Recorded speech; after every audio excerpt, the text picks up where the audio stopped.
Hello and welcome to our weekly Angel Oracle card reading for the week commencing the 3rd of September 2018. Thank you so much for joining me here this week. This week we're going to be using the Energy Oracle cards to see which energies are affecting us in our lives. These are things that are going to be affecting the majority of us in some way, but the ways in which they affect us will differ because obviously we all have different lives and we all have different things going on. And if you're going through a particular period in your life where you want some divine guidance, either from your angels through an angel oracle or angel tarot reading, or maybe you'd like some guidance from your spirit guides, or maybe even a one-to-one Skype reading, you can find all that information on my website, and I'll leave the link below. And if you do decide to go ahead and book your own personal reading, if you enter the discount code 10% off into the checkout, then you'll get 10% off your reading as well, and that goes for all the readings on the website. So without further ado, let us get into our reading. We've got quite jumpy cards this week. Jumpy cards tend to mean there's quite a few messages that are sort of vying to come through, but we'll trust that the right ones will come through. So we'll just be a bit patient. Okay, so that's our card for the beginning of the week. Middle of the week, oh, we've got two, and the end of the week. Okay, we have our spread. So the card that comes up for the beginning of this week is card 24, and it is adjacent possibilities. And there's this card, and it's this corridor, and there's all these windows and doors opened, and it's almost like, whoa, there's so many things, there's so many choices. We've got some decisions to make basically this week. The decisions that we make this week could very well affect the trajectory of our lives, where we're going to go forwards from, and could actually really change and shape our lives in a big way. So it's important that we don't necessarily rush into ideas, but we are being asked to make some choices.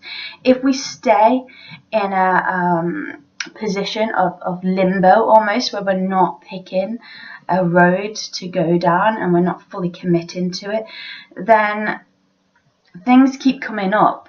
It's almost like, you know, riding a bike that isn't oiled. It can get very, very difficult and causes a lot of unhappiness. But once we make a choice on what we want, then things run a lot more smoothly. So if we choose to stay in a relationship, we make that choice and we commit to it. If we choose to go for a certain career opportunity, then we do that and we don't look back. It's just really asking us to make a choice, basically. There are adjacent possibilities. So possibilities that are on different ends of the scale. Do I go this way? Do I go this way? But it's important to remember that whatever choice we make, we're never going backwards. We can never go backwards. I was speaking to a friend, I think it was about a year ago now actually, and she'd found herself in the same job that she was in before she went to university. And I've been there myself as well, where you do something and then you move forward and it feels like you're taking a step backwards, but that's never the case. We never take a step backwards because we've learned everything we've learned on the way. So in that scenario, even if, you know, she did end up in the same job as she was in before she went through this journey and experience, it may be the same job, but she's not the same. Her experience and what she's bringing to the role isn't the same. And so it won't be the same. It's like we have this dot in the middle, and the spiral goes outwards and outwards and outwards, and it's infinite. Our growth is infinite, just like the universe is abundant and infinite. So we never go backwards. It may feel like a similar situation. It may feel like a similar thing, but we're only ever moving forwards. And so with these adjacent possibilities, whatever we choose, it's going to move our life forwards in some way. Yes, we may fear we make the wrong decision. We may regret a decision we make. But it's still going to take us where we need to be. We've just got to start trusting our intuition, asking our heart what it wants. A lot of us make decisions based on our logic in our head, which is great, but we've also got to ask our heart, our soul, what do you want? What do you want, soul? And when we do that, our decision making can become a lot easier. In the middle of this week, we have card 29, which is the world, and we have this sort of cloaked figure walking down a bridge towards this earth. And it's almost like a new beginning, like I'm getting from this energy for this week. This new beginning of walking towards a new dawn, and that really could go with this adjacent possibility, because even if we decide to stay in the same job, in the same relationship, in the same area, whatever the choice is will be different for all of us. But say we choose to stay and we don't choose to move, it's still going to change because we've made the choice. So in the middle of this week, there's this sense of a new start, this kind of ground zero type energy where I feel like it's quite exciting. I don't feel like it's a daunting thing. It's like a relief. It's like, oh, this new beginning is starting, and I'm we're so ready for it. We're so embracing of it, and that's something that we can look forward to this week. But at the end of the week, we have card 9. We said in our monthly video for September that 9 can sometimes be a quite tricky number, because it's not quite the completion of 10 where the cycle starts again, but it is the end of a journey, and there's some loose ends that perhaps need to be tied up. That's what we said in September's reading.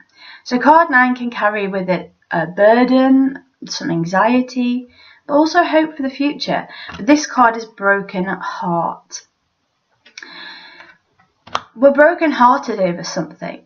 This could indicate the end of a relationship. It could, for some of us. It could be that. And there's this sort of, the heart is cut in two, but both sides of it are damaged.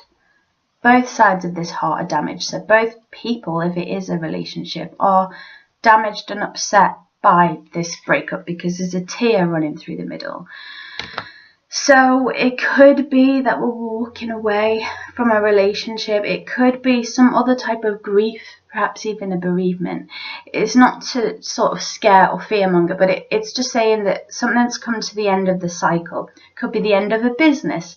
Could be the end of, if we are moving, say some of us are moving abroad, that could be very exciting, moving to a new country or moving to a new city, but we're still leaving behind the security of the people that we know and the experiences that we had, and there can be sadness in that. So really, our hearts are feeling a little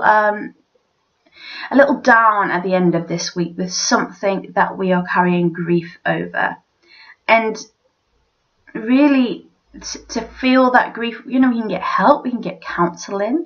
There's no shame in that, and that is something that we may want to consider. But it's also perhaps asking us to just feel it and go through it.